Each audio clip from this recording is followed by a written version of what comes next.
सुप्रभात बच्चों। आज हम कक्षा 7 का भूगोल विषय का पाठ 1 पर्यावरण का पहला प्रकरण प्राकृतिक पर्यावरण इसके बारे में पढ़ेंगे कि पर्यावरण क्या है, पर्यावरण किसे कहते हैं, पर्यावरण के प्रमुख घटक कौन कौन से हैं, इस सब पर हम चर्चा करेंगे। तो चलिए करते हैं पाठ 1 को शुरू।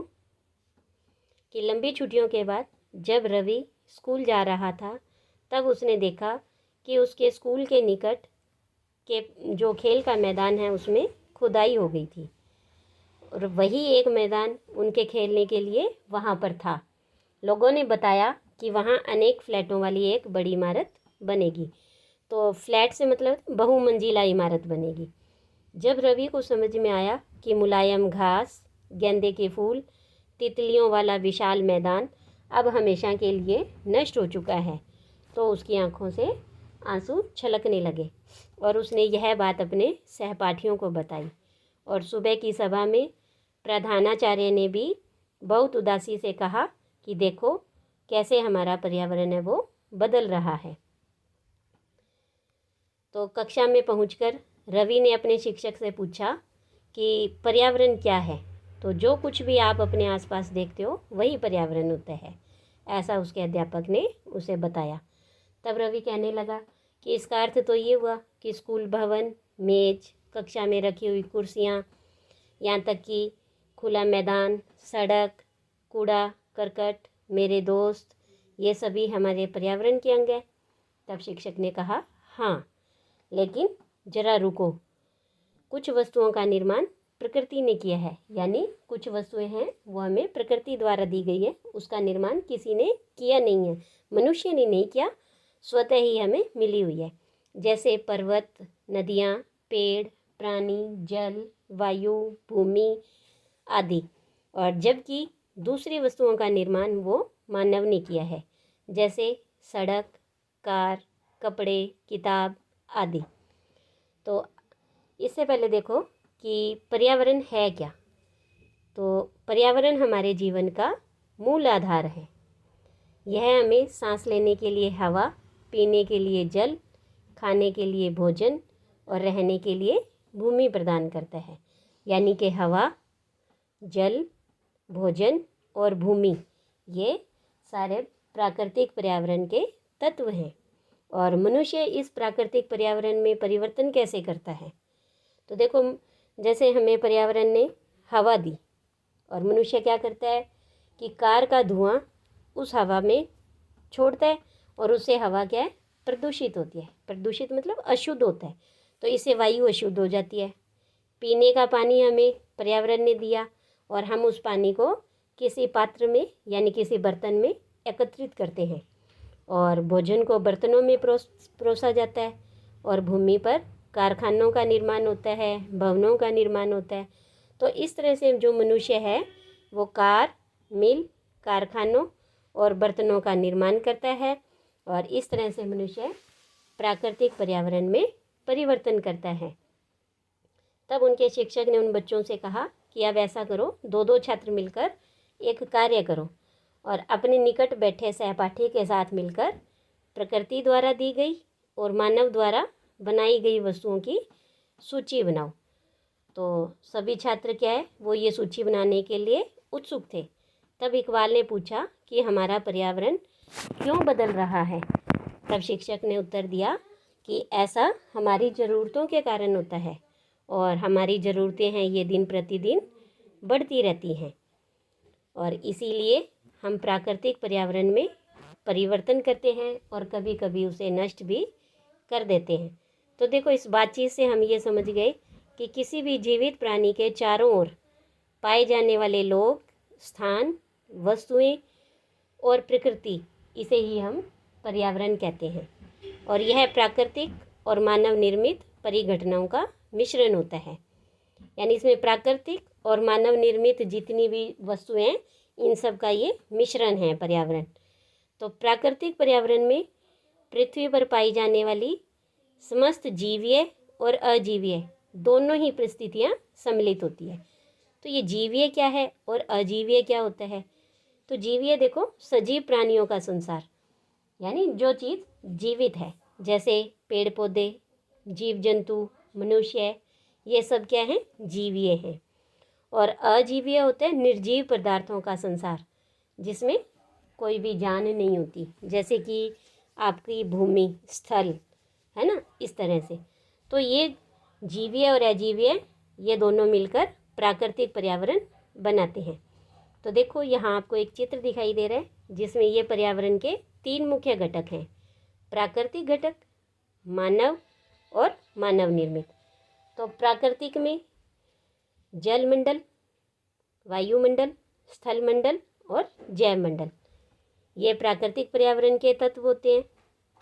मानव में स्वयं मानव खुद है, चाहे वो मानव खुद अकेला व्यक्ति हो या उसका परिवार है, उसका धर्म है, या जो भी मनुष्य आर्थिक राजनीतिक क्रियाएं करता है, शैक्षिक क्रियाएं करता है, वो सब इसी पर्यावरण के ही घटक हैं।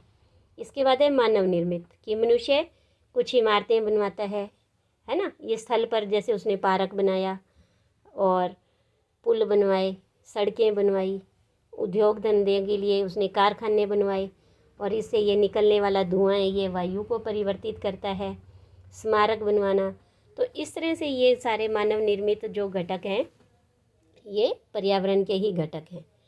तो हम इनको एक एक करके पढ़ लेते हैं, इन घटकों को।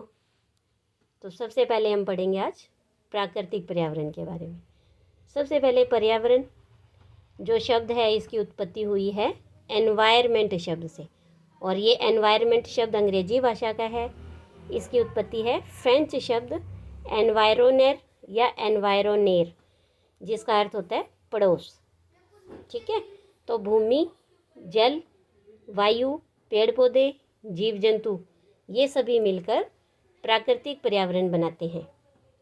और स्थलमंडल, जलमंडल, वायुमंडल और जैवमंडल से आप पहले ही परिचित होंगे, क्योंकि हमने कक्षा 6 में भी इनके बारे में पढ़ा था।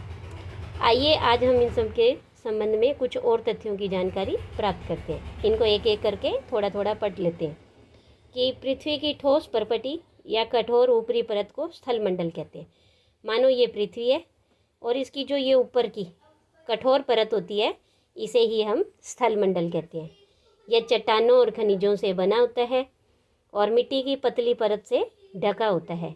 यह पहाड़, पठार, मैदान, घाटी आदि जैसी विभिन्न स्थलाकृतियों वाला विषम धरातल होता है। और ये स्थलाकृतियाँ महाद्वीपों के अलावा महासागरों की सतह पर भी पाई जाती हैं। आकृतियाँ मतलब होता है कि पृथ्वी की कई आकृतियाँ होती है, जैसे पहाड़ है, पठार है, मैदान है, ये सभी पृथ्वी के ही यानी भूमि के ही एक प्रकार है। और ये महाद्वीपों में तो पाए जाते हैं, और महाद्वीपों के अलावा ये महासागरों में भी मिलते हैं। इसके बाद देखो कि स्थलमंडल वह क्षेत्र है जो हमें वन, कृषि और मानव बस्तियों के लिए भूमि, पशुओं को चराने के लिए घास स्थल भी प्रदान करता है। और स्थलमंडल पर ही खनिज भी पाए जाते हैं, और यह खनिज संपदा का भी एक स्रोत है जलमंडल। इसके बाद देखिए आगे कि स्थलमंडल के बाद हम पढ़ेंगे जलमंडल के बारे में, कि जल के क्षेत्र को जलमंडल कहते हैं। और यह जल के विभिन्न स्रोतों जैसे नदी, झील, समुद्र, महासागर आदि विभिन्न जलाशयों से मिलकर बनता है, और सभी प्राणियों के लिए ये आवश्यक होता है। पृथ्वी के चारों ओर फैली हुई वायु की पतली परत को हमें वायुमंडल कहते हैं। तो देखो जैसे मानो ये पृथ्वी है और इसके चारों तरफ एक ऐसे वायु की परत बनी होती है, एक मोटा कंबल होता है जिसे हम वायुमंडल कहते हैं, और ये वायु का बना होता है, यानी इसके चारों ओर वायु है। तो जो पृथ्वी का गुरुत्वाकर्षण बल है वह अपने चारों ओर के वायुमंडल को थामे रखता है, और सूर्य की जो झुलसाने वाली गर्मी है, सूर्य की हानिकारक किरणें हैं, उनसे यह वायुमंडल हमारी रक्षा भी करता है। और इसमें कई प्रकार की गैस, धूलकण और जल वाष्प उपस्थित रहते हैं। वायुमंडल में परिवर्तन से होने वाले मौसम और जलवायु में परिवर्तन होता है। देखो तो ये तो हमने पढ़ा जलमंडल, वायुमंडल और स्थलमंडल के बारे में। इसके अलावा एक मंडल और है जैवमंडल।